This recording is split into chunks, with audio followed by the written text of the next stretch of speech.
There is no lift in this situation. There's only the stairs. The stairs is smoke, it's dark, it's scary, it's trip hazard, there's fall hazard, there's all sorts, there's elderly, there's children, there's disabled people, it's all sorts of, there's luggages in the stairwell.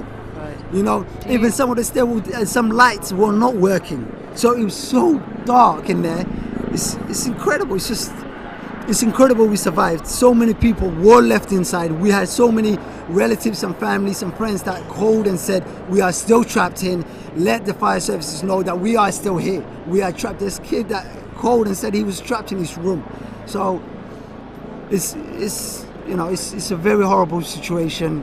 Lives have been lost. I can confirm lives have been lost. There has been fatalities of some of our friends. And some of our families, some of our loved ones, our neighbours. I'm really sorry. It's heartaching. It Yeah. really is. You just don't know. Right now, we can only offer prayers. We can only offer support to the people who've lost loved ones. We can only pray for those who have passed away. We can only praise the fire services for their efforts. We can only praise the emergency services for their efforts in trying to make some sort of sense and save as many people as they can.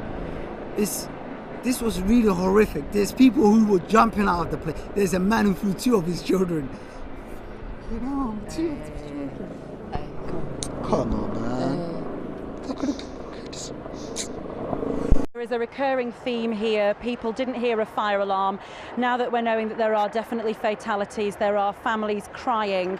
I've seen women with their children this morning who are just rubbing their heads, rubbing their eyes and wondering what on earth is happening to their world this morning. I'm here at the Latimer Community Centre. I've got Mickey. You're still in your gown. Yeah. This is your stepdaughter Thea. Hello, sweetie pie. Just tell us what happened. I mean, you look wide-eyed and shocked. Well, between 1 and 1:30 this morning, Thea was asleep, so was my girlfriend. I was falling in and out of sleep, and then I smelled a smell of plastic. And I thought, because we've got Kindles and iPads and all that, I thought maybe one of them was heating up. So I've gone to Thea's room to check them. Everything's fine. Checked all the plugs, that was all fine. Gone into the kitchen, I can still smell this smell. So I'm thinking, what is this? I've opened the window to have a cigarette, so I'm standing there smoking, and I can hear screaming and shouting. I think something's seriously wrong here. So I've gone to the front door, looked through the spy hole, and I could see smoke everywhere. And So at this point, Mickey, what I'm hearing from so many people around here is that nobody could hear a fire alarm, and yet you're ringing each other. It was like beep. You could just about hear it. It weren't an alarm. It was more, you know, it was like a lift door shutting. You know, like beep. You know, it weren't. And yet there was smoke when you opened the door. Yeah, there was smoke when I opened the door. Then there was a fireman on the landing. He was saying, "Get down, ASAP." So I've gone back into the house. She's asleep. I was just in my boxer shorts. So I put my dressing gown on. I've grabbed Thea, stuck her under my dressing gown because of the smoke. Got my girlfriend, and we ran out the house down past the 4th floor. And what floor? You're on the 7th floor. Yeah. And Mickey, let's just walk round here because, I mean, we're here at the community centre, and if we just walk down here, we can actually see the fire and the flames still going. Mickey, if you just tell me, yeah, you can see it, sweetheart, can't you? Your fear for your family must have been huge. Oh yeah, my mum, my dad, everyone was worried sick, obviously, because we're in that block, you know. And then obviously Hannah's mum and dad's and family, they're all here now. And then plus our phones and everything were in the flat. We had to run out of everything. So. And this is all donated stuff this that's morning, nice. isn't it? Yeah, I done all my flip-flops, my tracksuit bottoms. I just came out barefooted in a pair of boxer shorts and this. Of course you did. And now listen, there's been so much anger that I've been hearing about the way this building has been managed. Yeah, it was a fire hazard. All that plastic cladding that was surrounded by it just went up in seconds. It was like pyrotechnics.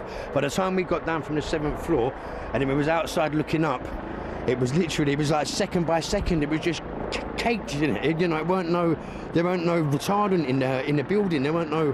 It was flammable. And had lots of people been complaining? I know there's been lots of people in the Residents Association who've been very angry about it. Was this something that you had complained about as you were I hadn't personally complained about it, but I was asked to sign a form about the concierge because there's a lot of crime around here, and the gangs, and they wanted a 24-hour concierge on board.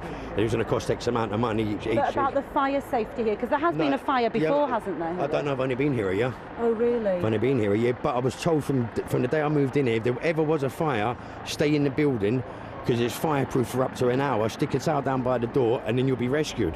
But when this all went off, I wasn't hanging about for no hour with the girls. And what do you think? I mean, if you had followed that as advice, if you we'd be dead, we'd be dead. I'd be dead right now if I'd fell asleep, without a shadow of a doubt. If you had followed, you're telling me, Mickey, that if you'd followed the advice and stayed in your flat for an hour, I'd be dead. 1,000,000%, no shadow of a doubt about it. We'd all be perished now. But you're shaking. I know. I don't blame you. Let's keep walking down here.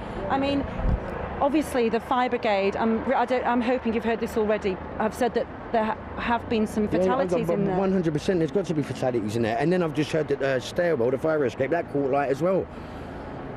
And what do you think, when we're just coming round here, if Matt, our cameraman, just turns around and you can still see the building there.